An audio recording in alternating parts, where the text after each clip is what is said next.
Okay, let's start day 4 with an active warm-up. You're going to do 3 sets of this, and you will have no rest during this period, so go through it continuously.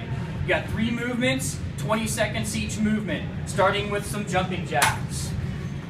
So just when my legs are out, my hands are overhead. When my legs are together, my hands are by my side.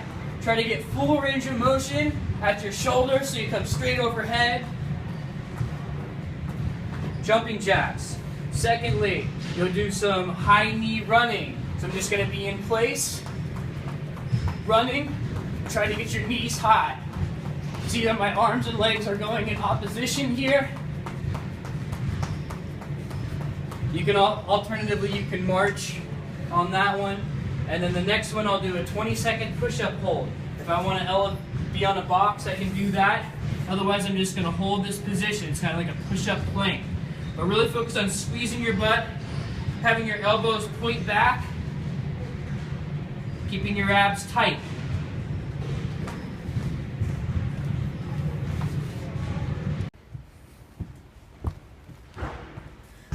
Okay, let's start with some overhand pull-ups. So you can just do 3 repetitions on the pull-up.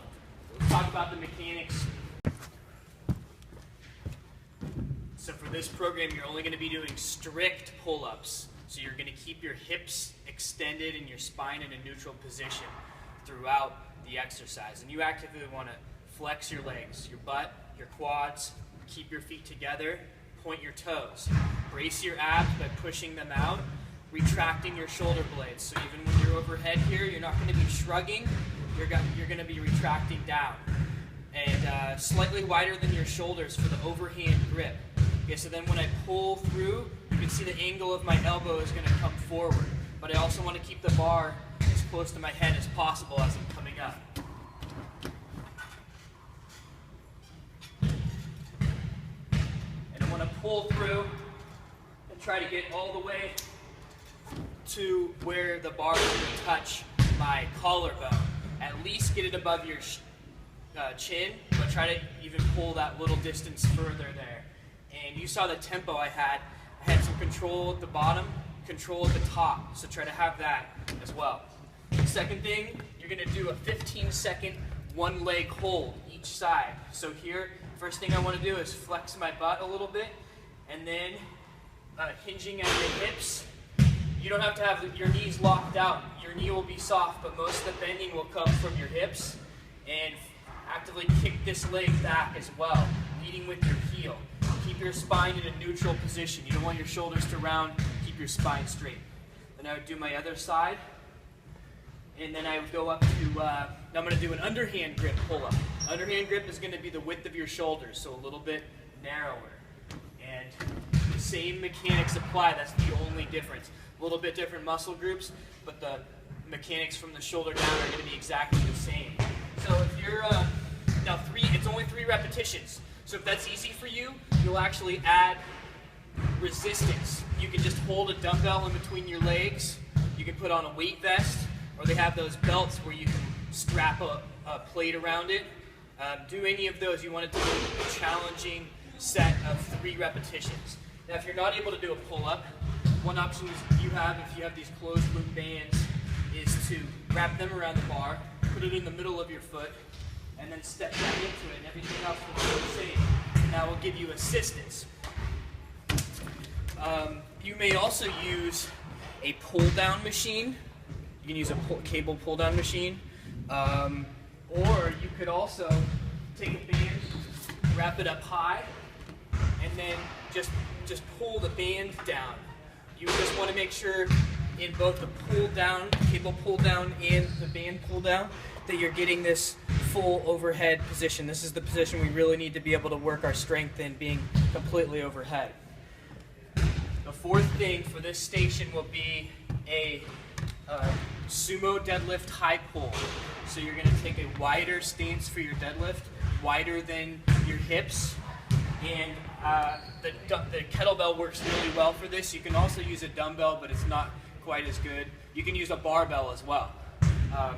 But in all cases, you're going to be coming to extension at the top with and pulling the weight with your hands up to your collarbone. The starting position, you get your hips back, keep a neutral spine, and then you extend your knees and hips, finishing through with a pull of your arm. You got to get your hips back every time, and you can see how far my torso angle comes forward. Also, when you're pulling up, don't let your shoulders shrug forward. Have them pulled back as well as up.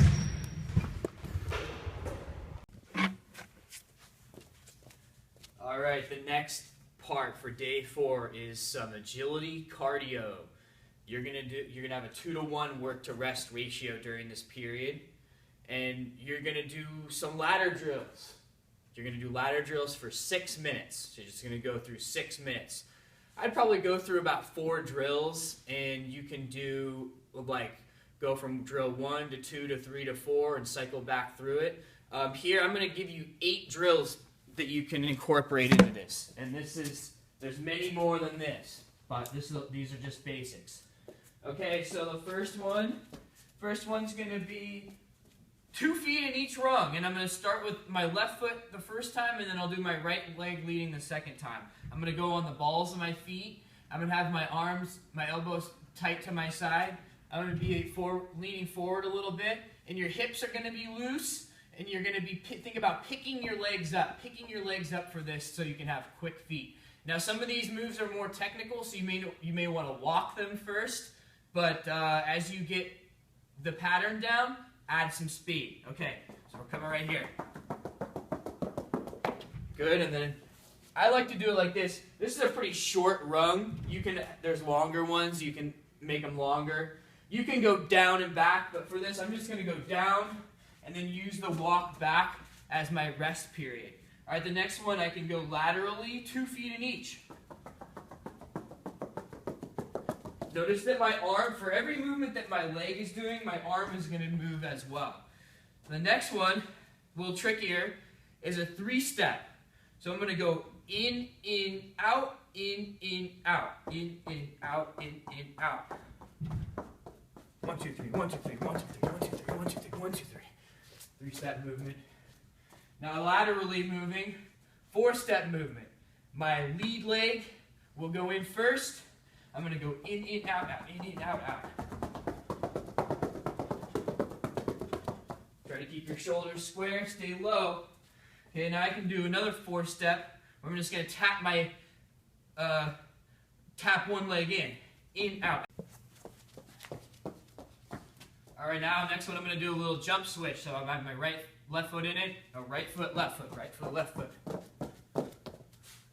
Next one I can do, I'm going sideways and I'm going to tap 1 foot in and then 3 steps out.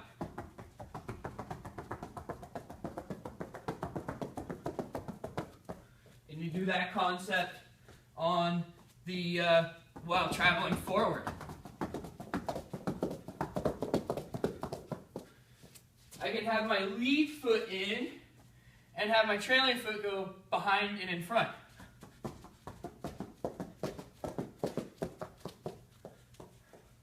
I can go bunny hops. I can do bunny hops where I'm going from side to side. And I'll give you one more. One-legged.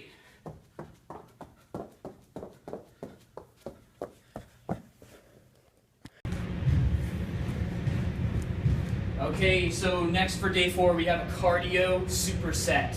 You're going to do 5 sets of this. You're going to have a 2-to-1 work to rest ratio. It's going to be the rowing machine, and it's going to be some hanging knee lifts. So now, and you go back and forth. You go from rower to hanging knee lifts, rower to hanging knee lifts. And that period walking and setting up on the rower, you can just use as your rest period. Okay, so on the rower, your sets are going to vary in time.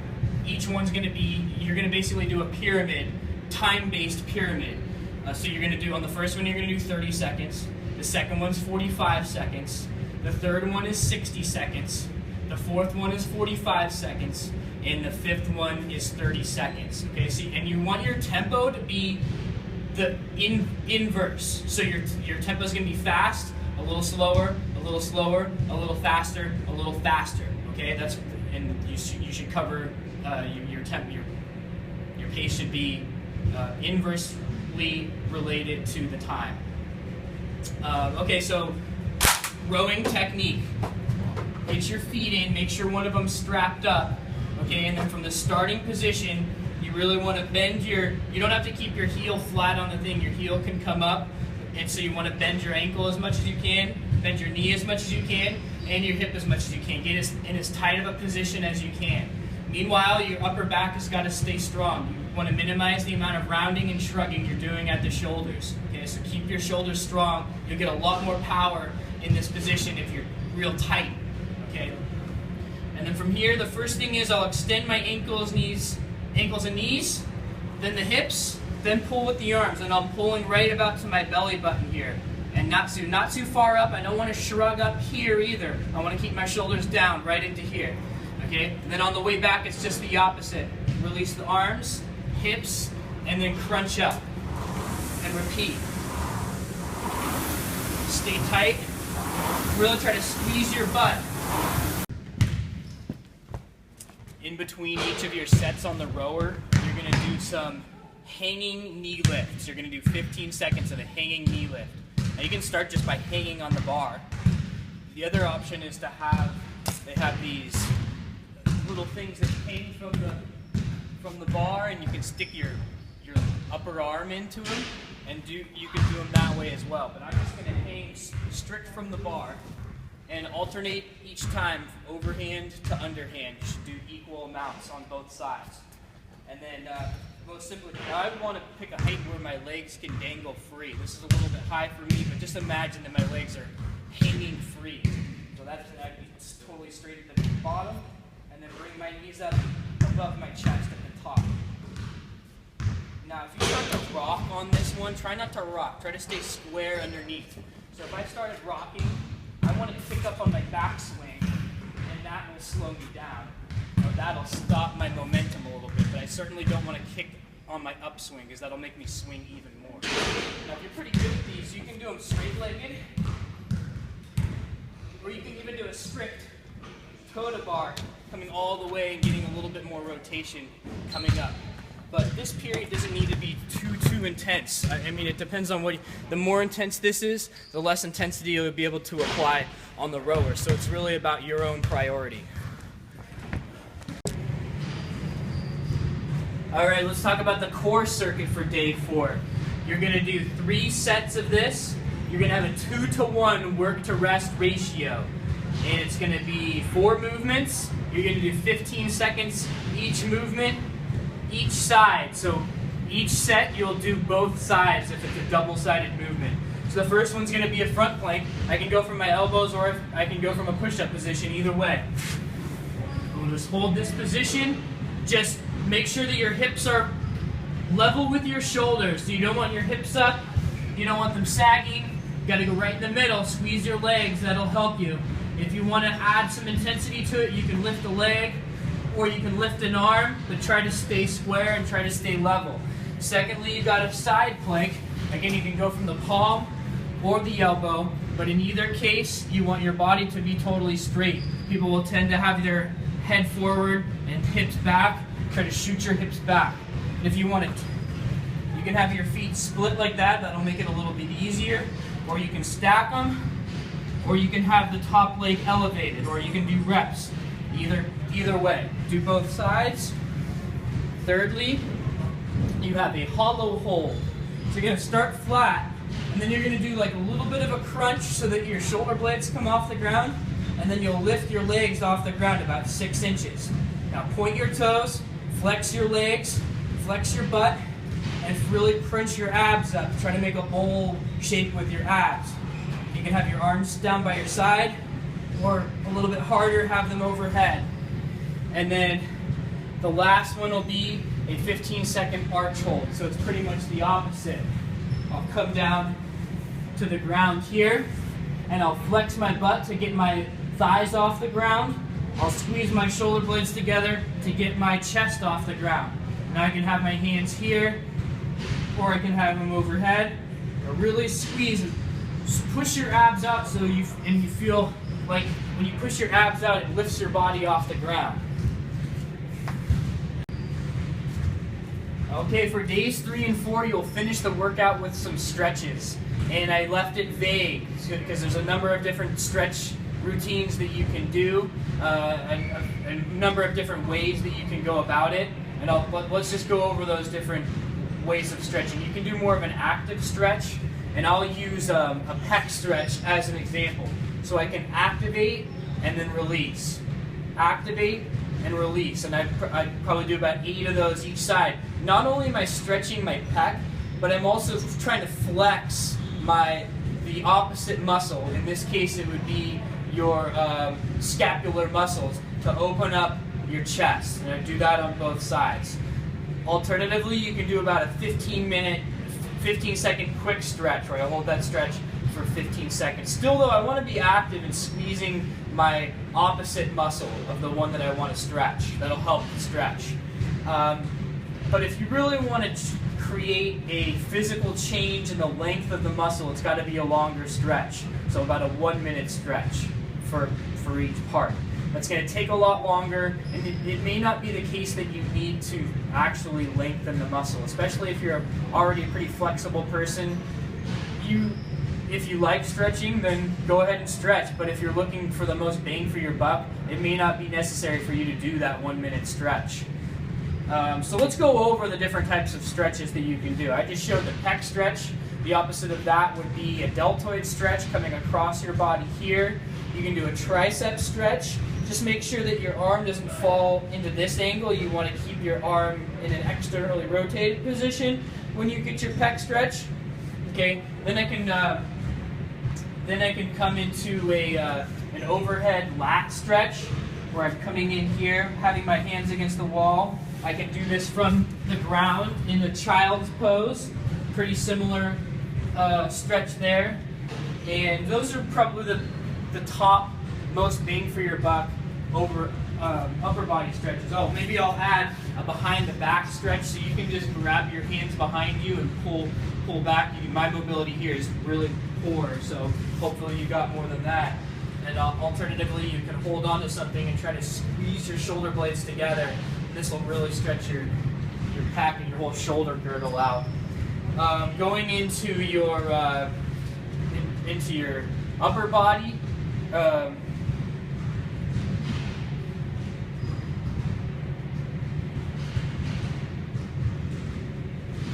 We can also do an arms overhead stretch, so try to really reach out actively overhead and walk your elbows out straight. And those are all really good for your upper body. Now talking about your hips and your lower body, start with a glute stretch. And I like to come over down to the ground, cross one leg over the other, get this sort of pretzel stretch here. You can move into a quad stretch. You can do that lying, or you can also do it standing, where you're going to come here. And one thing that's important is to flex your ankle here and flex your butt to kick your leg back into position. And not flaring your knee out, try to keep your knee close to your side there for the quad stretch.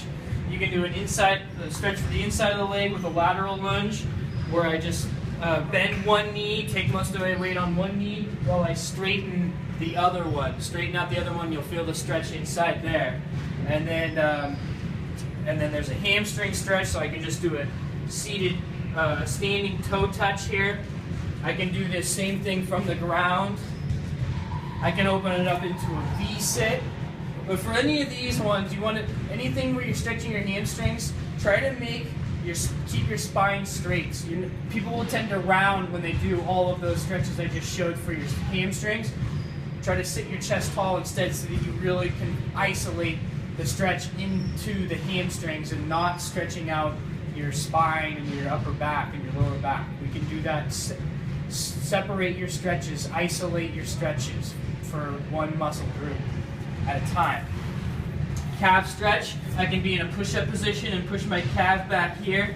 Alternatively, I can put my calf up onto the wall here. Just note that for your ankle stretches, if you're getting a little bit different muscle if your knee's straight versus knee bent, so do both of those.